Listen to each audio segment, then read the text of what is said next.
Welcome. आप देख रहे हैं सामान्य दिन previous year YouTube channel one Mukesh Yadav पर। इस वीडियो को पूरा देखें और पूरा वीडियो देखने के बाद अगर इस वीडियो के माध्यम से कुछ आपको सीखने को मिले तो वीडियो लाइक, शेयर और चैनल को सब्सक्राइब जरूर करें। किस मुगल शासक का मकबरा भारत में नहीं था? तो जो भारत में नहीं था वह बाबर का मकबरा नहीं था।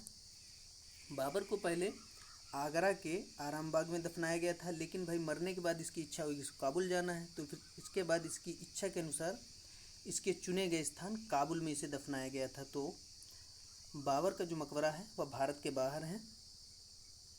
और अकबर दीन ए इलाही धर्म का प्रवर्तक था। अकबर सर्वाधिक जिसकी सेना में हिंदू कार्यरत थे वह औरंगजेब था। और ज्योतिष में विश्वास करने वाला जो बादशाह था, शासक था, वह हुमायूं था। राष्ट्रपति किसी विधेयक को अपने पास कितने दिनों तक रख सकता है? तो राष्ट्रपति किसी भी विधेयक को अपने पास 14 दिन तक रख सकता है। और राष्ट्रपति जो है वह अनुच्छेद 52 के तहत आता है। और राष्ट्रपति पर जो महाभियोग लगाया जाता है वह अनुच्छेद 61 के तहत लगाया जाता है।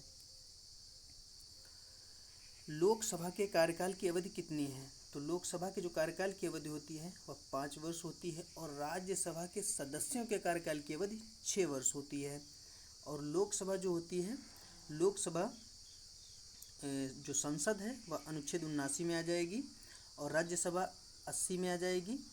और जो लोकसभा है वह अनुच्छेद 81 में आती है। राज्यसभा की बैठकों की अध्यक्षता करता है, जो राज्यसभा की बैठक की अध्यक्षता करता है वह उपराष्ट्रपति करता है। और उपराष्ट्रपति किस अनुच्छेद के तहत आता है? तो अनुच्छेद 63। प्रधानमंत्री अनुच्छेद 75 हो जाएगा। प्रधानमंत्री किस अनुच्छेद के तहत आता है? तो प्रधानमंत्री जो आएगा वह अनुच्छेद 75 में आएगा। और राष्ट्रपति अनुच्छेद 52 के तहत आता है। और राष्ट्रपति पर महाभियोग अनुच्छेद 61 के तहत चलाया जाता है। प्रति 2 वर्षों में राज्यसभा के कितने सदस्य कार्यनिवृत्त होते हैं? तो 1/3 सदस्य 2 वर्षों में कार्यनिवृत्त हो जाते हैं। और राज्यसभा अनुच्छेद 80 के तहत राज्यसभा आती है।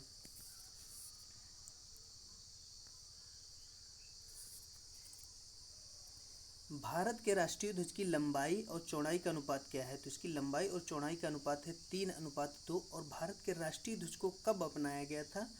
तो इसे 22 जुलाई 1947 को अपनाया गया था। भारत के राष्ट्रपति 2 व्यक्तियों को किसका प्रतिनिधित्व करने हेतु लोकसभा का सदस्य बनाने के लिए मनोनीत किया जाता है?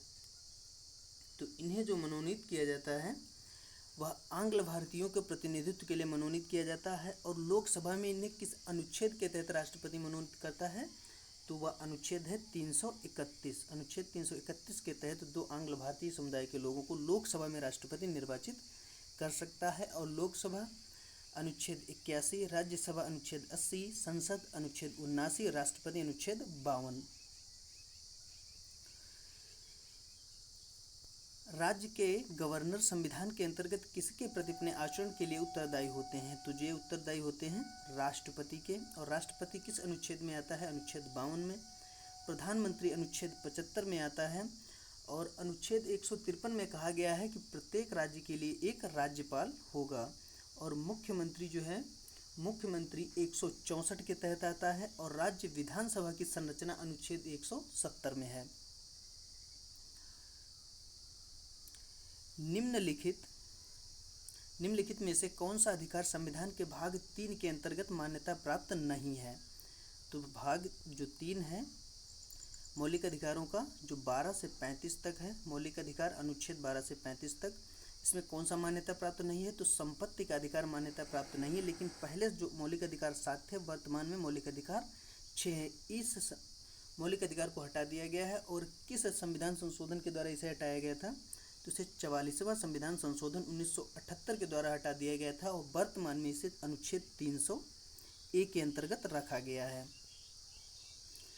तो इसे किस में रखा गया है? अनुच्छेद 301 में। और जो शोषण के विरुद्ध अधिकार है वह अनुच्छेद 23 से 24 तक है। समता और समानता के जो अधिकार हैं तो अनुच्छेद 14 से 18 तक है। और स्वतंत्रता का जो अधिकार है वह 19 से 22 तक है। राज्यसभा के सदस्यों का कार्यकाल कितना होता है? तो राज्यसभा के सदस्यों का कार्यकाल 6 वर्ष होता है। और राज्यसभा अनुच्छेद 80 के तहत आती है। मंत्रिमंडल सचिवालय पर नियंत्रण कौन करता है? जो मंत्रिमंडल सचिवालय पर नियंत्रण प्रधानमंत्री करता है। और जो केंद्रीय मंत्रिमंडल है वह अनुच्छेद 74 के तहत आती है। और प्रधानमंत्री अनुच्छेद 75, संसद अनुच्छेद 79, राष्ट्रपति अनुच्छेद 52, उपराष्ट्रपति अनुच्छेद 63 के तहत आता है। भारत के संविधान के अनुसार संघ की कार्यकारी शक्तियाँ निहित होती हैं। तो संघ की कार्यकारी शक्तियाँ राष्ट्रपति में निहित होती हैं। और राष्ट्रपति अनुच्छेद 52 और राष्ट्रपति पर महाभियोग अनुच्छेद 61, प्रधानमंत्री अनुच्छेद 75 और जो केंद्रीय मंत्रिपरिषद है वह अनुच्छेद 74 के तहत आती है। और संसद जो आती है अनुच्छेद 79 के तहत। भारतीय संविधान यह प्रावधान करता है कि किसी भी विधानसभा में 60 से कम सदस्य नहीं हो सकते। निम्नलिखित किस राज्य की विधानसभा इसका अपवाद है? तो विधानसभा में 60 से अधिक और 60 से कम और 500 से अधिक नहीं हो सकते। मतलब 60 से कम और अधिक से अधिक 500 लगभग हो सकते हैं। तो इसमें जिसमें कम है वह कौन कौन सी विधानसभा हैं? तो सिक्किम में कम है। सिक्किम में कितने सदस्य हैं? सिक्किम में सिर्फ 32 ही सदस्य हैं। और कुछ और राज्य अपवाद हैं, जैसे गोवा में सिर्फ 40 ही हैं। मिजोरम में भी 40 हैं। समुद्र तल पर बैरोमीटर में पारे का स्तर कितना होता है? तो इसका स्तर होता है 76 सेंटीमीटर। सबसे कम वर्षा कहाँ होती है? सबसे कम वर्षा होती है लेह में। और सर्वाधिक जो वर्षा होती है मासिनराम मेघालय में होती है। भारत पर प्रथम यूरोपीय आक्रमणकारी कौन था? तो प्रथम जो यूरोपीय आक्रमणकारी था वह सिकंदर था। आराफात का अर्थ है, आराफात यह एक नदी का नाम है।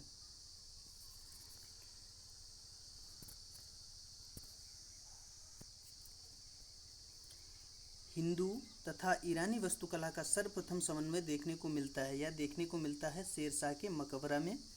और जो ताजमहल है इसे शाहजहाँ के द्वारा बनवाया गया था। ताजमहल कहाँ है? आगरा में। लेकिन ताजमहल की जो रूपरेखा थी वह किसने तैयार की थी?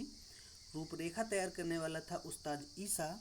और इसका जो स्थापत्य कलाकार था वह अहमद लाहौरी था। पशु पक्षी को जिस चित्रकला में विशेष स्थान मिला है वह कौन सी है? तो वह बूंदी शैली है। बुद्ध और मीराबाई के जीवन दर्शन में मुख्य साम्य था। तो इनके जीवन दर्शन में मुख्य साम्य था संसार दुखपूर्ण है। सिंधु घाटी सभ्यता के लोग विश्वास करते थे। तो यह विश्वास करते थे मातृशक्ति में। चोल युग प्रसिद्ध था निम्न के लिए। चोल युग प्रसिद्ध था ग्रामीण सभाओं के लिए। और चोल वंश का संस्थापक था विजयालय और इसकी राजधानी थी तंजावुर। और राष्ट्रकूट वंश का संस्थापक दंतिदुर्ग था और इसकी राजधानी थी मान्यखेत्र।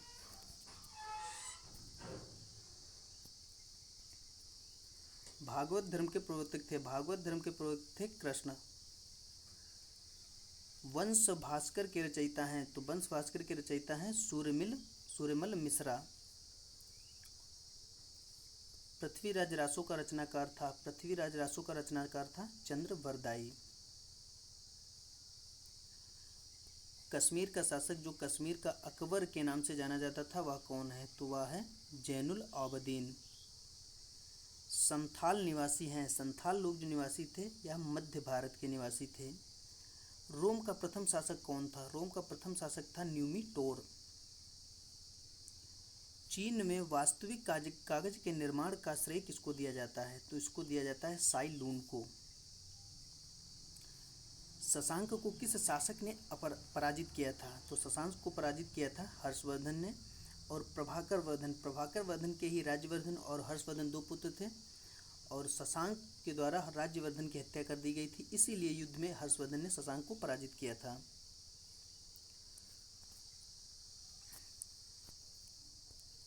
वीर भारत समाज किसने स्थापित किया? तो वीर भारत समाज स्थापित किया था विजय पथिक के द्वारा। दिल्ली की प्रसिद्ध जामा मस्जिद का निर्माण किसने करवाया? तो इसका निर्माण करवाया था शाहजहाँ के द्वारा। और शाहजहाँ के युग को स्थापत्य कला का स्वर्ण युग कहा जाता है। और हुमायूं जो ज्योतिष में विश्वास करता था।